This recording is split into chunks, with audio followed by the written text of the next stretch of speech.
po at kayo ay nagsalita. Okay, isang safe. Ano yun? Teso. Okay. Amen.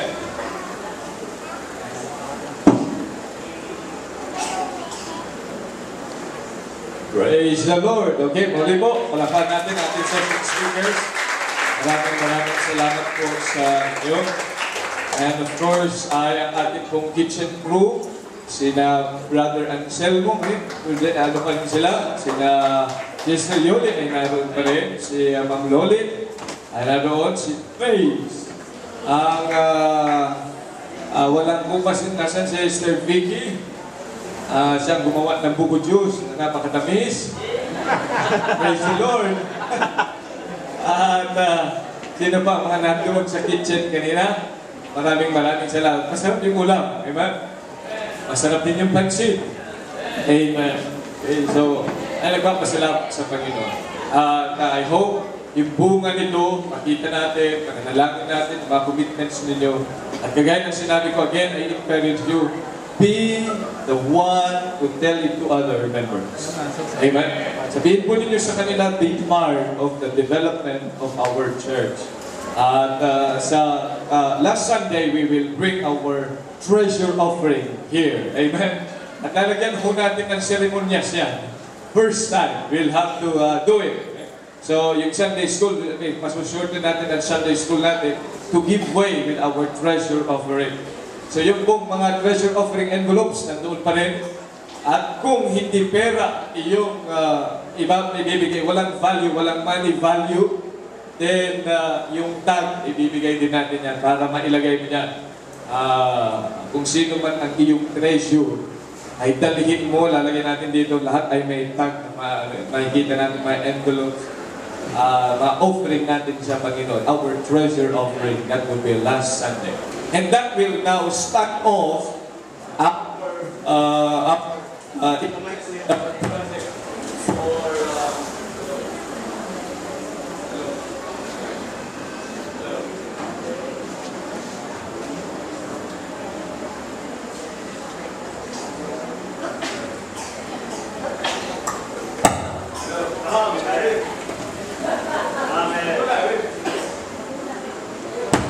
Amen. Okay, so yan po, yung treasure offering natin yan ay yan yung pasimula nung ating pagpapaumpisang i-realize yung ating pong plano sa paggawa in 10 years time.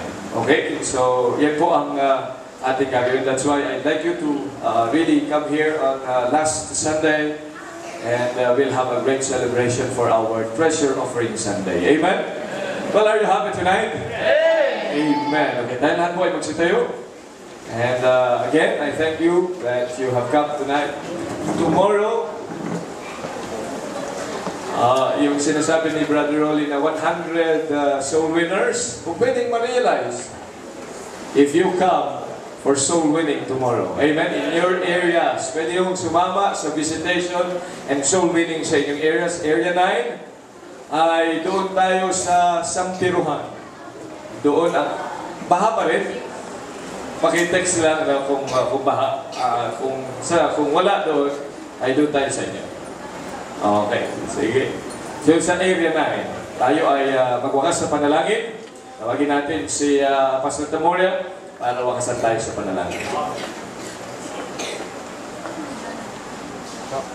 Muli po Ama, kami nagpapasalamat sa inyong kadakilaan sa bawat isa sa amin. Kami dinala na sa lugar na ito upang kami Ama ay maihanda ninyo sa dakilang investment na ito mula sa inyo.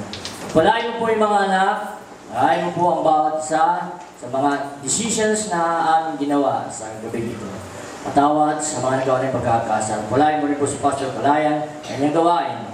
At gayon din po ang aming pastor dito sa Los Baños, Laguna. Lahat po na ito, mga aming pinasasalamatan sa pangalan ng Panginoong Jesus. Amen. Amen. God bless you. Thank you very much for coming. And good night. And have a good soul winning tomorrow.